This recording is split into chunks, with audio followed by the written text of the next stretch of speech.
11번째 시간입니다. 어떻게 창세기에 등장하는 이스라엘 백성들은 하나님이 약속하셨던 젖과 꿀이 흐르는 가나안이라고 하는 알지도 못하고 가본 적도 없는 그 땅을 향해서 가고 있는지, 그래서 우리가 창세기에서 여호수아서까지 올 한 해 동안 결국은 사랑의 약속, 결국은 커버넌트 언약을 따라서 이스라엘 백성들이 하나님의 그 길을 갔다는 사실을 이렇게 우리가 보려고 합니다. 여러분, 하나님의 행하시는 모든 일은 사랑의 약속, 언약의 말씀대로 이루어 가십니다. 그래서 복잡한 우리의 인생사지만 우리가 붙잡아야 될 것은 다른 것이 아니라 하나님의 손길이 지금 어디를 향하고 있는지를 볼 수 있어야 됩니다. 여러분, 우리가 살아가면서 한 주 얼마나 복잡한, 내 마음이든지 사람의 관계든지 그렇게 복잡할 수가 없어요. 또 나라도 복잡하고. 그러나 그때 하나님의 손끝이 무엇을 가리키고 있는지, 하나님의 구원사 드라마는 어디를 향해서 가고 있는지를 우리가 눈을 떠서 볼 수 있어야만 우리는 그 길을 놓치지 않고 끝까지 가나안을 향해서 갈 수 있다는 것입니다. 이제 목회를 22년 하고 많은 사람들을 만나고, 심지어는 장례식을 1년에 54명을 치를 정도면 저는 무덤 속에 54번을 갔다 온 겁니다. 목사 안수 막 받던 35에 그냥 사람 죽어서 담임 목사님 쫓아가서 몇 번 옆에서 그냥 이렇게 하고 대표기도 시키면 하는 정도가 전부였는데, 1월 4일 날 부임하자마자 목사가 되었다고 그 기념으로 어르신들이 일주일에 3분씩 막 돌아가 주시는데, 그 3분이면 한 분당 1호 예배까지 6번을 제가 그 말씀을 전해야 됩니다. 죽은 나사로가 살아난 이야기도 한두 번이지, 더 전할 말씀이 없다는 것 때문에 너무 괴로운데, 우리 교회 부임한 목사님, 그동안 들어보지 못한 따끈따끈한 목사님, 그러니까 수원 연화장에 장례식이 있으면 퇴근하고 장례식 설교를 들으러 오시는 분이 180명. 그러니까 제가 너무 부담이 가기 시작했어요. 여러분, 장례식 우리가 치러보면 알지만 사실은 저 천국 저 백성으로 우리가 보내는 약속의 시간이지만, 또 믿지 않는 사람들을 만나게 되면 그 슬픔을 고스란히 목회자인 제가 다 떠안으려고 하니까 제가 1년 54번을 죽었다는 말이 괜한 말이 아닌 것 같습니다. 누구나 살아가는 그 과정들은 다 비슷한데 덜 실수를 해야 하고, 또 이 시간들을 더 효과적으로, 또 어떤 사람은 더 내 이 시간들을 행복한 시간들로 만들어가냐 아니냐의 차이일 뿐, 사람들은 이 땅에서 살아가는 패턴들은 다 비슷한 것 같습니다. 그래서 제가 내린 결론 한 가지는 무엇이냐면, 그렇지, 우리가 영원한 하나님의 그 품에 안식하기 전까지는 다 눈물 젖은 빵을 먹고 사는 것이 우리의 인생이구나라는 것입니다. 누구나 고통 가운데 살아간다는 것이고요, 자기가 원하는 대로 풀려서 살아가는 것이 아니라 오늘 하나님의 약속, 하나님의 말씀이 없으면 한 발도 나갈 수 없는 불안한 존재가 우리 인생이라는 것입니다. 그래서 저는 오늘 말씀 제목을 좋은 제목으로 좀 달 수 있는데 이렇게 정했어요. 뜻대로 풀리지 않는 인생. 심지어는 예수님을 믿으면 모든 것들이 날마다 웃고 기뻐하고 부자가 되고 건강한 일들만 내 삶 가운데 있는 줄 알았더니 또 그게 아니에요. 그래서 육신을 입고 이 땅에 살아가는 동안은 누구나 다 똑같은데, 중요한 것은 그 고통 가운데서도 하나님을 버리지 않고 하나님이 내 삶의 주인이심을 고백하며 살아가는 그것이 바로 믿음이요 신앙인 줄로 믿습니다. 여러분, 오늘 쌍둥이 형 에서를 피해서 부엘세바에서 바단 아람, 즉 하란으로 이렇게 도망을 가는 야곱의 그 그림이 그려져 있습니다. 10절 보시면 야곱이 부엘세바에서 떠나서 하란으로, 하란은 여러분 다른 말로 무엇이냐면 밧단 아람이라고 하는 단어입니다. 지명 이름이 그렇게 나옵니다. 6절로 가보세요. 에서가 본즉 이삭이 야곱에서 축복하시고 그를 밧단 아람으로 보내어 라고 되었는데, 밧단 아람은 바로 갈릴리 헐몬산 그 우측에 시리아, 오늘날로 시리아에 해당하는 가장 끝에, 그런데 이 부엘세바에서 오늘 하란까지 거리는 어느 정도 되냐면 800km가 됩니다. 오늘 야곱은 쌍둥이 형 에서로부터 장자권을 빼앗았죠. 여러분 기억하세요? 무엇으로 빼앗았어요?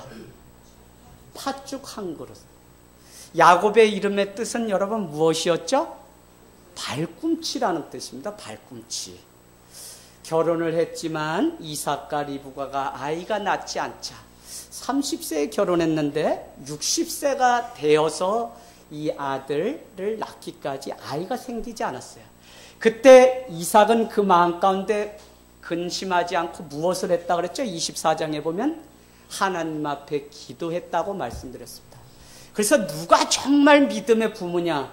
자녀의 문을, 태의 문을 기도로 열어주고 자녀의 인생의 미래를 기도로 열어주는 부모가 진짜 믿음의 부모입니다라는 것을 우리가 이미 나누었습니다. 그 정도로 쌍둥이였던 에서와 야곱은 얼마나 경쟁심이 심한지 에서의 뒤를 이어서 나오는 야곱은 형보다 먼저 나가려고 형 에서의 발꿈치를 잡았다 해서 발꿈치라고 하는 이름을 가졌어요. 그래서 우리가 보면 야곱의 인생은 정말 집념과 욕심과 자기가 성취하고 싶은 것은 어떻게 해서든지 얻어야지 속이 시원한 그런 사람입니다. 세상적으로 볼 때는 나쁜 사람일 수도 있습니다. 그럼에도 불구하고 하나님의 손이 에서를 가리키는 것이 아니라 야곱의 인생을 향해서 이스라엘 백성과 오늘에 있는 우리에게까지 구원의 문을 인도하시는 것을 우리는 볼 수 있어야 된다는 것입니다. 형 에서는 들사람입니다. 그래서 우리가 잘 아는 것처럼 그는 사냥하기를 좋아하고, 특별히 아버지 이삭은 큰아들 에서가 이렇게 들에 나가서 사냥해온 그것을 먹기를 기뻐했다고 그렇게 말씀합니다. 한번 여러분 보세요. 예, 기억나시지 않으면 한번 보겠습니다. 25장 28절. 그래서 27절만 해도 한 배에서 나온 두 아들이지만 쌍둥이 형 에서는 어떻게 해요? 그냥 들사람이라서 사람들이 보기에 아주 남자답고 용맹스럽고 멋있습니다. 그러나 야곱은 조용한 사람이라고 27절. 조용한 사람의 특징은 뭐죠? 조용히 몰래 사고를 치는 경향이 있죠. 그래서 오늘 형이 들에 나가서 사냥을 하고 막 돌아왔을 때 지쳐있는 그것을 알고 야곱이 어떻게 해요? 형님, 제가 붉은 팥죽을 써놓았는데 형님 시장하시죠? 라고 물었더니 형이 먹고 싶다는 거예요. 먹으려면 한 가지 조건이 있는데 그것은 당신이 가지고 있는 하나님이 장자에게 축복하시는 그 장자의 축복권을 나에게 팔면 내가 주겠습니다 라고 했어요. 믿음이 없던 육의 사람이었던 에서는 눈에 보이는 팥죽 한 그릇에 자기의 장자권을 다 팔아버렸다는 것입니다. 그런가 하면 또 사냥을 나갔는데 26장 27장에 어떤 이야기가 펼쳐지냐면 에서가 들에 나가서 사냥을 하는 동안 어머니 리브가는 그 아들 야곱에게 이렇게 이야기합니다. 너는 빨리 가서 저기에 가서 염소 양을 끌어와라. 어머니 무엇 하시려고? 내 아버지가 좋아하는 산의 진미를 만들어 아버지에게 가서 너가 빨리 축복을 받기를 원한다 라고 하는 거예요. 어머니는 분명히 자기 배에서 나온 두 아들임에도 불구하고 마음 가운데 하나님의 구원사 드라마가 바로 야곱을 통해서만 간다는 사실을 심중에 기억하고 있었기 때문에 오늘 아무도 없는 이 시간이 바로 좋은 기회였습니다. 그래서 아들 야곱은 산의 진미를 만들어 옵니다. 그리고는 이렇게 얘기합니다. 내가 지금 요리를 해서 주면 너는 아버지께 가서 축복해달라고 말을 하라. 그래서 야곱은 이 이야기를 듣고 이렇게 마음에 막 가슴이 졸인 겁니다. 만일 내가 아버지께 야곱인 게 들켜서 내가 모든 것을 하면 축복은 고사하고 저주를 받으면 어떻게 합니까? 라고 했더니 어머니가 그 모든 저주를 내게 돌리라고 할 정도로 리브가의 믿음은 대단했다는 것입니다. 그래서 요리를 만들어 오게 되고 털의 사람이었던 형 에서와 달리 야곱은 매끈매끈한 사람입니다. 그래서 그 야곱의 손등 위에 털을 갖다 붙여서 아버지에게 갑니다. 아버지에게 요리를 가져왔습니다. 제가 에서입니다. 라고 했더니 아버지는 무엇이라고 이야기하냐면 너가 목소리가 보니 아닌 것 같다 라고 했지만 그는 손을 내밀어 털이 있는 털의 사람임을 아버지에게 보이자 아버지는 앞을 보지 못하는 때라 그를 축복하고 말았습니다. 그때 때마침 들에서 돌아온 형 에서는 이 광경을 목격하고 아버지를 찾아가 이렇게 말합니다. 아버지 저에게 축복해 주십시오 라고 했더니 36절 한번 보세요. 여러분 36절 27장 36절 이렇게 이야기했더니 맨 끝에 보니까 이렇게 얘기합니다. 아버지 저에게 줄 복이 있다면 남은 복이라도 좀 빌어주십시오 라고 36절에 이야기합니다. 그러나 이미 이삭은 내가 축복을 너의 동생 야곱에게 이미 다 빌었다고 이야기합니다. 그러자 그 사실을 알게 된 오늘 이 에서는 41절에 보니까 그의 아버지가 야곱에게 축복한 그 축복으로 말미암아 에서가 야곱 동생을 미워하여 심중에 이르기를 아버지를 곡할 때가 가까웠은즉 죽을 때가 가까웠은즉 내가 내 아우 야곱을 가로치고 반드시 죽이리라 마음에 결심하게 되었다는 것입니다. 여러분 오늘 이 사건을 우리는 하나님의 주권의 관점에서 보아야 됩니다. 아니 왜 저 사람이 더 축복받을 일이 전혀 없는데 저 사람을 왜 축복하지? 라고 우리는 늘 의문을 품을 때가 있어요.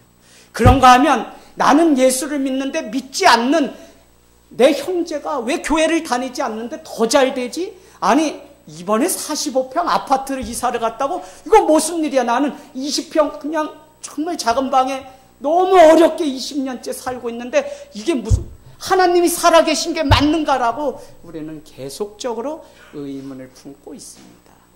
그러나 인간사의 그 눈으로 보아서 평가할 수 있는 것이 아니라 하나님의 전적인 주권이 우리를 만들어 가시고 바꿔 가신다는 사실을 기억해야 된다는 것입니다. 여러분 27장 35절부터 쭉 해서 결국은 43절에 가보세요. 27장 43절에 이렇게 이야기합니다. 어머니가 야 야곱아 빨리 와라 빨리 와라. 내가 네 형 에서로부터 너가 이렇게 맞아 죽는 것을 내가 볼 수가 없구나. 오늘 내가 너에게 한 가지 방법을 제안하는데 너는 속히 저기 어디요? 하란 바단 아람에 내 외삼촌 라반이 살고 있는데 그곳에 빨리 도망을 가라고 제안을 했다는 것입니다. 지금 하란이 어딘지도 모른 채 그렇게 어머니가 그냥 가라고 해서 떠나가는 거예요. 근데 그 떠남이 얼마 만에 다시 돌아오게 되냐면 여러분 혹시 아세요? 얼마 만에 다시 돌아오게 되죠? 잠깐 만에 돌아올 줄 알았는데 야곱은요 다시 어머니를 만나러 다시 이곳으로 돌아오기까지 20년의 훈련 시간들, 광야의 시간들을 보내게 된다니까요. 여러분 우리가 살아가는데 오늘 이 일이 그냥 속히 지나가고 속히 그냥 우리 삶이 윤택함이 찾아오면 얼마나 좋겠습니까? 그런데 20년의 이 시간들을 하나님은 오늘 야곱에게 주었다는 것입니다. 여러분 사람이 살아가면서 상처라는 것이 얼마나 오래 가는지 하나님의 뜻이 어디에 있는지 보지 못하게 되면 우리는 상처를 끌어안고 평생 미움과 원망으로 살아갑니다. 야곱이 20년 동안 돌아오지 못했던 이유는 그 형 에서가 미움과 원망으로 그를 죽이려고 쫓아왔기 때문에 그는 자기의 고향으로 돌아올 수 없었다는 것입니다. 그래서 28장 2절에 보면 어머니 리브가는 이삭을 보내면서 마지막 부탁을 합니다. 그 부탁은 다른 것이 아니라 너가 가나안에서 내 아내를 취하지 말고 너는 저기 삼촌이 있는 라반 삼촌이 있는 그곳에 가서 동족을 택하여 아내를 삼으라고 그렇게 부탁을 합니다. 여러분, 잘못된 피가 섞이지 않는 것이 믿음에, 믿는 우리도 하나님을 모르면 모를까, 하나님을 아는 이상에는 아무나 우리가 눈에 보기에 아름다운 그 사람을 만나서 결혼하는 것이 아니라 같은 믿음의 멍에를 메고 살아가는 사람을 우리가 아내로, 남편으로 삼아야 됩니다. 그렇지 않게 되면 혜인아, 누가 훈련받는다 그랬어요? 예, 자기가 다 훈련받아요. 자기가. 그 자기가 훈련받는 거, 제가 보면 우리 어머니 동네 분들 보면 60년째 결혼해서 살고 계시는데 60년 내내 훈련이신 것 같아요. 그것을 끊으시는 유일한 방법은 교회 나가서 예수 믿고 변하는 것 외에는 없다고 제가 간곡히 부탁드렸더니 이제서야 교회를 나가시기 시작했습니다. 여러분, 7절에 보니까 야곱은 부모의 명을 따라서 밧담 아람 하란으로 가게 되고, 형에서는 9절에 보니까 아브라함의 아들 중에 100세 얻은 아들 이삭 말고 누가 있어요? 이스마엘이 있습니다. 그 이스마엘의 자손 중에 9절에 보니까 마할랏이라고 하는 여인을 얻어서 결혼하게 돼요. 그래서 야곱과 에서의 인생은 눈에 보이는 것을 쫓아서 살아가는 인생인지 아니면 보이지 않는 영적인 하나님의 원리, 말씀을 쫓아 살아가는 인생인지에 따라서 오늘 천차만별로 달라지는 것을 우리는 볼 수 있습니다. 여러분, 오늘 어머니 리브가는 두 아들 사이에 다툼 속에서 하나님의 손길이 야곱에게 있다는 사실을 잘 알고 있었습니다. 수많은 결정과 선택 속에 그는 하나님의 손길이 어디에 있는지를 볼 수 있는 눈이 있었습니다. 우리도 살아가다 보면 어려움을 만나지만 그 어려움 속에 눈에 보이는 인간적인 판단을 믿었다 낭패를 보는 일들이 얼마나 많은지 모릅니다. 일이 복잡하고 꼬인 그 실타래 같은 인생일수록 하나님의 그 손끝이 어디를 향하고 있는지를 볼 수 있는 눈. 그래서 집을 떠났던 탕자는 결국 진정한 자기 사랑은 아버지께로 돌아오는 것임을 기억하고 다시 아버지 품으로 돌아왔다는 것입니다. 하나님의 손은 세상에 있지 않았고 아버지의 품에 하나님의 사랑이 있었다는 것입니다. 사랑하는 여러분, 누구나 살아가다 보면 광야 가운데 놓일 때가 있습니다. 인생 가운데 뜬물을 곳에서 찾아오는 그 인생의 위기. 그러나 뜻밖의 장소에 하나님이 함께 해주신다는 사실을 오늘 저는 여러분께 말씀드리고 싶습니다. 할렐루야. 광야 가운데 생각지도 못한 베델 그곳에 하나님은 위기 가운데 있는 야곱의 인생을 만나 주시는 카이로스의 그 은혜가 있었다는 것입니다. 남편도 부모도 자식도 아닌 나 혼자 걸어가는 것 같이 고통스러운 것이 우리 인간의 아픔입니다. 때로는 모든 것을 포기하고 싶고 그냥 되는 대로 살다가 가고 싶죠. 그러나 하나님은 그 뜻밖의 장소에 찾아오셨다는 사실을 여러분은 늘 기억을 하면서, 또 이 말씀은 내가 고통 겪고 눈물 가운데 살아가는 내 삶의 일상의 자리, 어느 곳에 국한돼서 그곳에만 오시는 분이 아니라, 우리 교회에만 오시는 분이 아니라 내가 날마다 숨쉬고 살아가는 사람들과 만나는 그 진흙탕 같은 세상 속에 하나님은 그곳에 찾아오셔서 나를 만나주신다고 하는 놀라운 축복을 경험하는 은혜가 있기를 주님의 이름으로 축복을 합니다. 오늘 야곱은 자기 인생의 고통의 순간에 찾아오신 하나님을 만났습니다. 그 하나님은 아브라함을 지켜주셨고 그 하나님은 아버지 이삭을 지켰으며 오늘 야곱의 인생에게도 찾아오셨다는 것입니다. 야곱이 하란으로 가는 어느 광야에서 맞이한 그 밤에 그는 너무 피곤했어요. 800km. 더구나 에서가 군대를 몰고 형이 죽이려고 쫓아옵니다. 그래서 낮에 땡볕이 있는 그곳에도 그는 잠시도 쉴 새 없이 주랭랑을 쳐서 빨리 삼촌 라반의 집으로 피하려고 그렇게 얼마나 피곤했을까요? 그 밤에 돌단을 쌓아놓고 그것에 지쳐서 그냥 잠이 들었는데 그 뜻밖의 장소에 하나님이 오늘 찾아오셨다는 것입니다. 여러분, 살아계신 하나님을 오늘 만났습니다. 이제는 인생을 혼자 살아가는 것이 아니라 나의 등 뒤에서 떠밀고 계시고 앞서서 행하시는 그 하나님을 경험하고, 전에는 욥의 고백같이 귀로 듣기만 했는데 이제는 내가 눈으로 보았다고 고백하는 아름다운 순간이 오늘 찾아오게 되었다는 것입니다. 여러분, 누구나 인생을 살아가다 보면 광야가 다 찾아옵니다. 저도 제가 이렇게 지금까지 오기까지 육신의 건강, 또 심지어는 저기 강릉잠수함 사건이 부대 내에서 나서 동료 병사가 또 죽는 일들도 보고, 오대산, 치악산, 설악산, 산이란 산은 다 다니다 마지막 향로봉고지에서 북한 남은 10여 명의 그 간첩들과 총격전을 했던 부대가 저희 부대입니다. 제 참전 용사예요. 근데 나라가 이렇게 알아주거나 유공자는 아닙니다. 오히려 군 생활을 하루 더 하고 이렇게 전역을 했습니다. 그런데 여러분, 그런 순간순간이 저를 목회자로 가게 했던 것 같아요. 왜요? 젊음을 자랑하고 지식을 자랑하고 무엇이든지 하면 칭찬받는 그런 저인 줄 알았는데, 내 생의 막다른 골목 가운데 생명의 위험을 느끼게 되는 순간, 그곳에서 찾아오시는 하나님의 세미한 음성. 제가 우리 아내 늘 이야기하지만 저는 전역을 하면 결혼을 하고 싶은 자매가 딱 있었다니까요. 우리 아내가 아니라. 그래서 늘 제가 전역해야지 했는데 말년 병장 되니까 무슨 사건이 일어나요? 고무신을 거꾸로 신고 자매가 도망가 버렸어요. 그래서 어머니, 제 마음에 무슨 생각이 들었냐면 이 땅의 사랑은 영원한 건 하나도 없다는 걸 그때 다 깨달았어요. 제가 이미 깨달은 건 9살에 다 깨달았어요. 이미 9살에.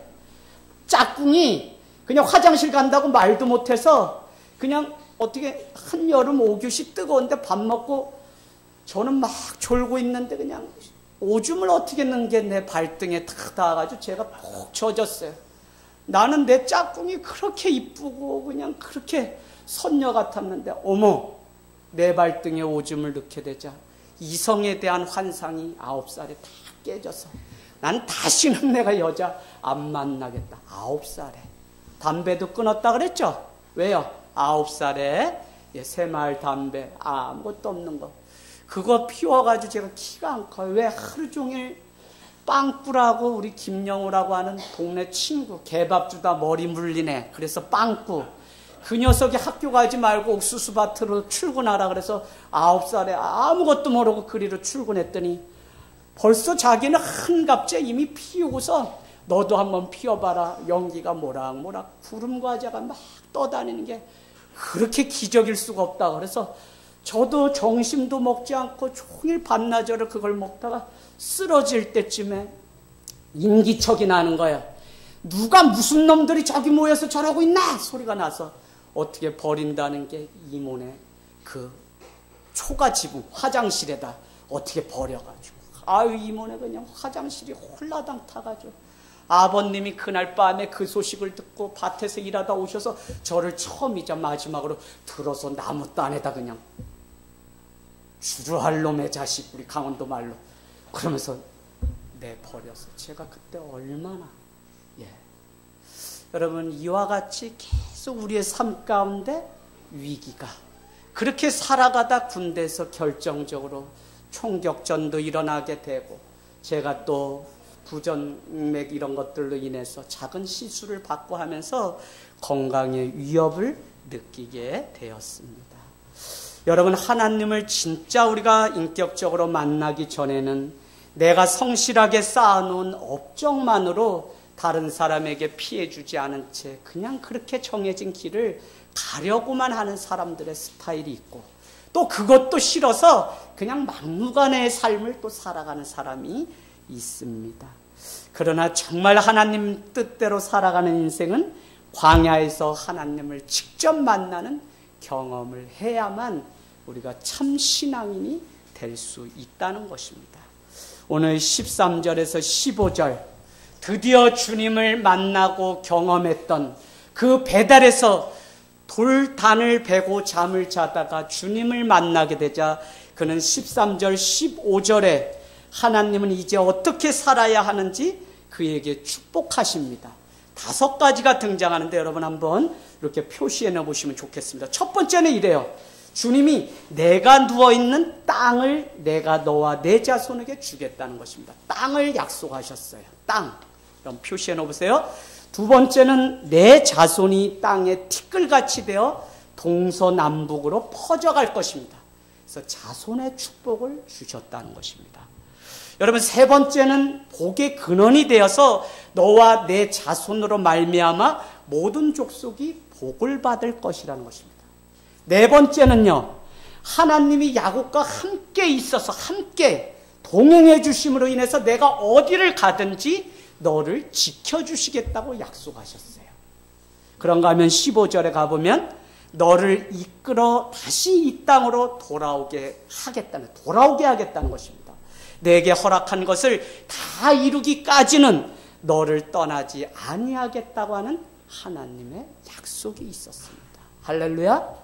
여러분, 주님이 우리에게 주신 약속이 왜 중요하냐면 이 약속을 이루시기 전에는, 주님이 끝났다고 하시기 전까지는 아직 주님의 일들이 끝난 것이 아니라는 것입니다. 내가 다 죽어갈 것 같고, 내가 다 우리 아들 저기 있지만 다 우리가 자라고 기르면서 얼마나 이 아이들이 그냥 40도 되고 막 그 밤에 어디 병원에서도 해결해 줄 수 없고 애 옷을 다 벗기고 물을 껴안고 찬 얼음을 흘리고, 아니 처음 아이를 낳아서 부모가 된 부모의 심정은 이러다 오늘 우리 아들 죽을 것 같은 경험이 얼마나 많냐고요. 그럼에도 불구하고 그 하나님이 이 아들이 지금까지도 주님의 손 가운데 붙들려서 함께 하시는 그 은혜를 경험하기 때문에 우리는 그 하나님을 믿기 때문에 기도할 수 있는 것이고, 그 하나님을 믿기 때문에 저 멀리 군대나 유학에 가고 선교를 떠난 자녀들을 위하여 오늘도 함께 하실 하나님 앞에 중보하고 기도할 수 있다는 것입니다. 여러분, 하나님의 뜻은 우리의 짧은 안목으로 알 수가 없습니다. 그래서 위기 가운데 하나님을 보지 못하면 우리는 원망하고 저주하게 됩니다. 그러나 그 길을 가다 보면 하나님이 알려주셔요. 저는 오늘 결론이 이것입니다. 우리가 하나님의 뜻을 알아서가 아니라 그 길을 가다 보면 하나님이 알려주셔요.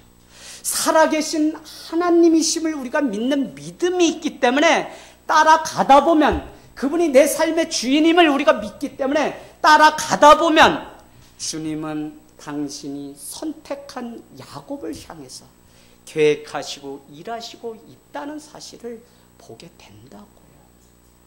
제 안의 컴플렉스 중에 하나가 무엇이냐면, 보통 목회자가 되면 그 가정의 부모님이 장로님이거나 목회자거나 뭐 이렇습니다. 또 그 가정의 부모 형제들이 그 주의 종 한 사람을 위해서 얼마나 기도를 많이 하는지 몰라요.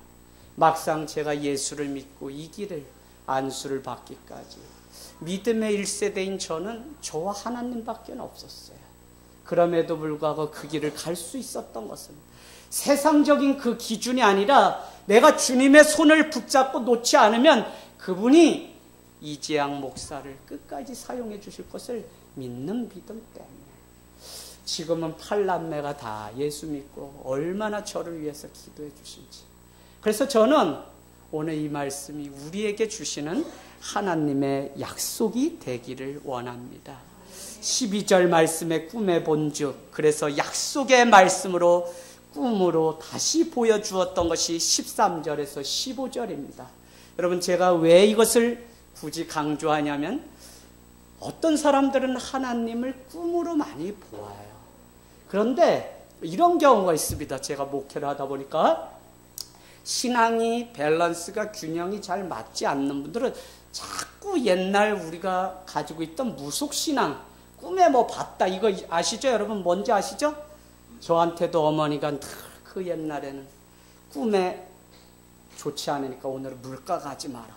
그래서 동네 아이들이 그냥 첨벙첨벙 더운 여름에 삿갓소라는 곳에 모여서 수영을 하는데 저는 어머니가 아침부터 오늘은 절대 물을 손에 대지 말라고 했기 때문에 얼마나 조심해서 하루를 살았는지 몰라요. 더구나 누이 셋 다음에 절을 다녀서 낳은 맏아들이라고 해서 어머니가 그냥 하시면 그게 그냥 하나님 말씀으로 들렸던 적이 있습니다.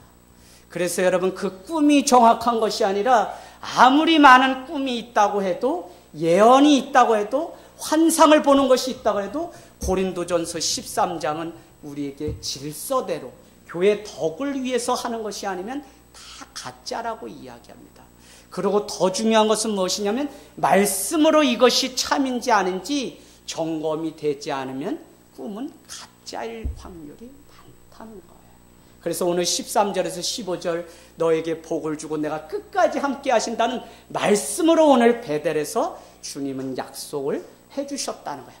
그래서 성도는 계속 사랑의 약속의 말씀이 우리 가운데 있어야만 우리는 더 정확한 삶을 살아갈 수 있는 것이지 꿈도 아닙니다. 누구의 말도 아니에요.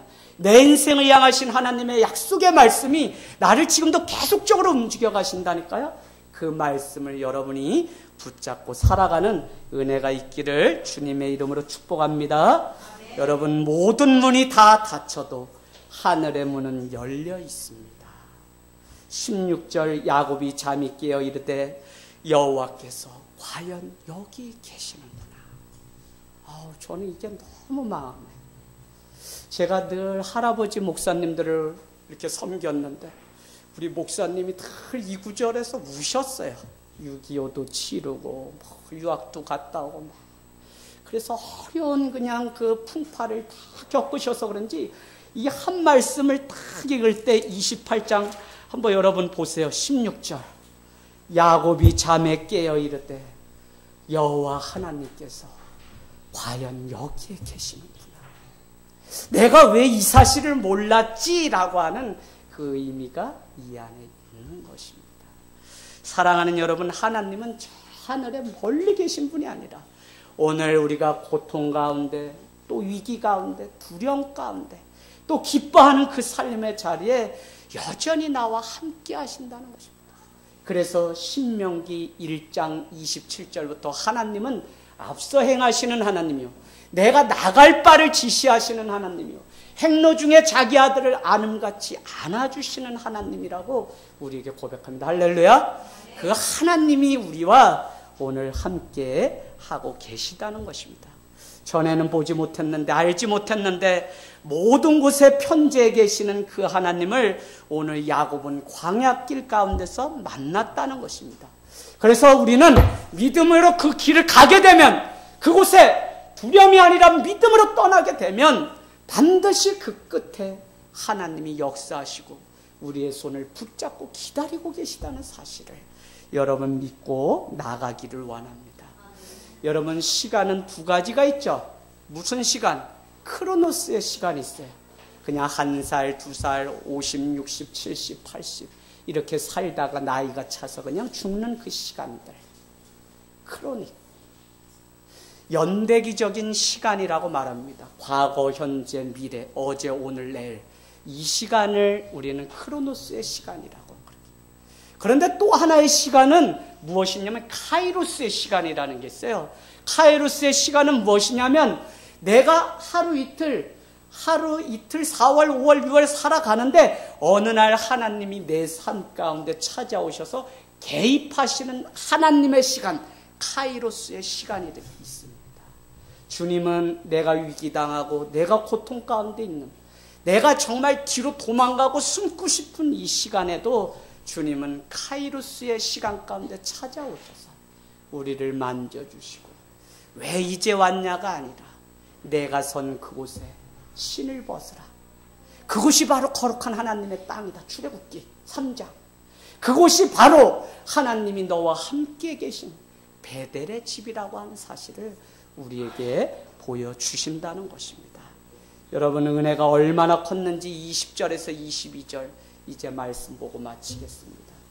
20절에서 22절에 얼마나 컸는지 그 하나님을 눈으로 직접 보고 야곱은 이렇게 고백합니다. 서원했어요. 첫 번째 뭐냐면 하나님을 자신의 하나님으로 삼고 살겠다고 고백합니다. 할렐루야. 여러분, 이 고백만 흔들리지 않아도 우리는 승리예요. 우리가 하나님 믿는다고 하면서 그냥 사람인지라 때가 되면 또 손해되는지 이익이 되는지 따져서 손해가 될 것 같으면 또 하나님을 놔버리는 게 우리의 삶인데, 오늘 야곱은 베델 그곳에서 내가 하나님이 하나님됨을 인정하고 살겠다고. 오늘 여러분 왜 이곳에 오셨을까요? 하나님이 하나님이시고 이 모든 날의 주일, 오늘 이 주일의 주인이 주님이시라는 고백 때문에 오늘 우리가 이 시간 주님 앞에 왔습니다. 두 번째는요, 하나님의 전을 세우겠다. 오늘날로 말하면 교회를 세우겠다고 고백했어요. 야곱이. 여러분, 우리가 은혜가 아무리 커도 이렇게 고백할 수 있어요? 못합니다. 그럼에도 불구하고 견딜 수 없는 그 기쁨이 그에게 찾아오자 내가 가진 것은 이제 아무 소용이 없어요. 다 주를 위해서 드리고 싶은 그 마음의 고백이 하나님의 전을 짓겠습니다. 세 번째는 무엇이죠? 이제는 10의 1조를 하나님께 정확히 드리겠다는 고백을 해요. 10의 1조는 여러분 오해하지 마세요. 10의 9까지도 다 하나님, 10의 10이 다 하나님의 것이지만 우리가 믿음의 고백으로 10의 1조를 상징적으로 떼어서 드리는 것이 그냥 11조입니다. 그러나 구약에는 율법으로 드렸다면 신약을 살아가는 우리는 하나님의 은혜를 경험하고 은혜로 자발적으로 드릴 수 있어야 우리가 신앙 가운데 주님의 주권을 인정하면서 살아가는 거예요. 어쨌거나 오늘 자기의 전부 가장 귀한 것을 다 주님 앞에 드리겠다고 고백했던 야곱은 쫓기는 인생 가운데 만난 하나님 앞에 그의 전부를 드리는 것입니다. 저희 어머니가 이번에 막내 아우가 그렇게 어려움을 겪게 되죠. 동네 마을에 가서, 마을회관에 가서 선포를 한 것이 한 가지 있어요. 지금까지 몇 달째 아주 잘 지켜집니다. 그게 뭐냐면 동네 사람들에게 이렇게 이야기했습니다. 어머니는 동네 일이라면 굳은 일, 좋은 일, 나쁜 일 인정이 워낙 많으셔서 매일같이 다 참견하시고 다 도와주고 다 그러시는 분이에요.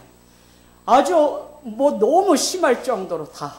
그러니까 동네 형님들 14명도 중학교 못 간다고 그 중학교 첫 등록금을 다 대서 어머니 칠순잔치 와서 절하고 인사하는 동네 분들을 봤더니 그 형님들이 어머니가 다 학교를 보내준 거예요. 그런데 이 어머니가 마을에 가서 선포했습니다. 나는 이제 교회를 가기로 했습니다.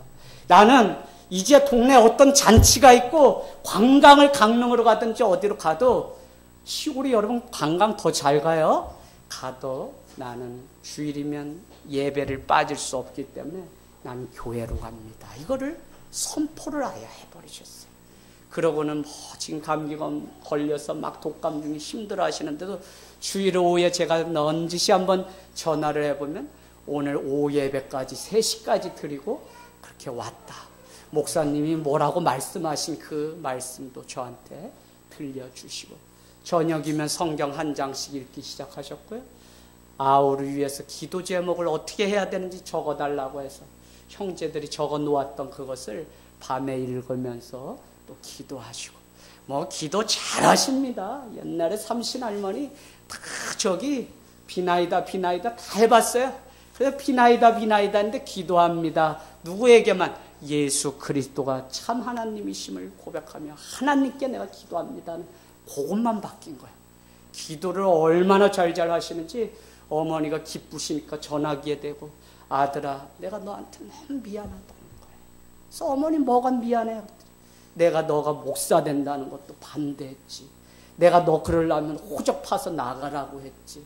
그런데 내가 교회 다녀보니 이렇게 좋은 거를 나는 너희 교회 갔더니 교인들이 우리 목사님 하는데 아유, 우리 아들 왜 좋은 길 다 버리고 저렇게 사람들하고 맨날 고생하고 그냥 울고 그냥 눈물 질질 짜고 조그만 게 아주 그냥 신발 앞이 그냥 다 달 정도로 뭐 그렇게 바쁜지 새벽부터 저녁까지 맨날 돌격 앞으로. 그래서 안 됐다고 늘 생각하셨는데 우리 어머니가 저한테 아들아, 나는 널 존경하게 됐다 그랬어요. 여러분, 다른 거 드리려고 한 게 아니라 하나님의 약속, 하나님의 말씀을 가지고 살아가는 그 삶은 지금까지 자기 재능과 능력으로 자기 잘난 맛에 사는 그런 인생이 아니라 자기가 잘나서 이룬 것을 우리는 믿음이라고 말하지 않습니다.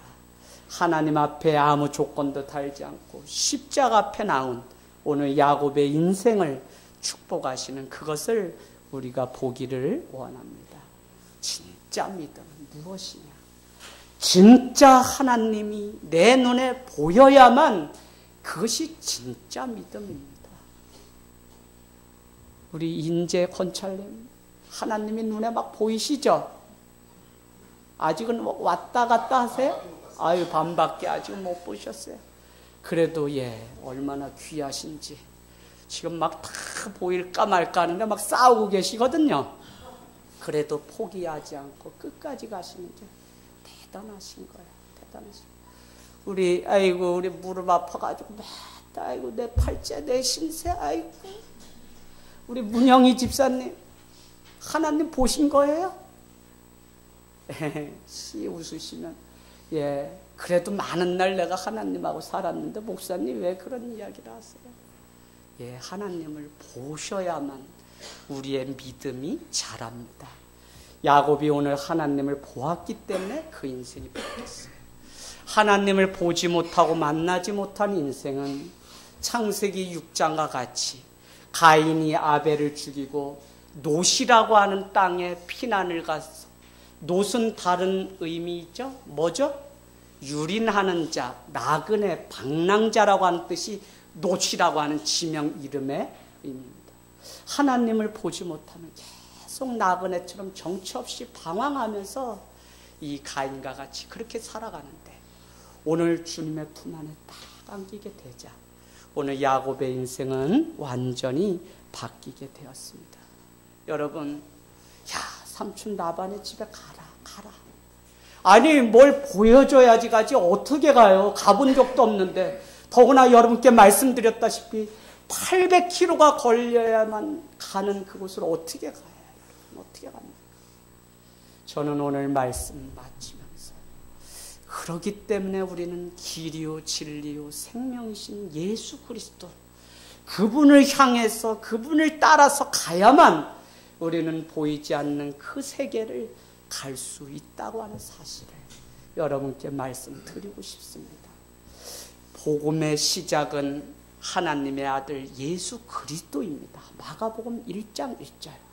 예수 그리스도는 누구냐? 복음입니다. 말씀입니다. 그래서 예수 그리스도 길이신 그분을 쫓아가는 것은 오늘 우리 큰 주제의 말씀처럼 하나님의 사랑의 약속, 복음을 따라서 살아갈 때 보이지 않는 미지의 세계지만 우리는 가보았더니 그곳에 가나안의 땅이 준비되어 있는 것입니다.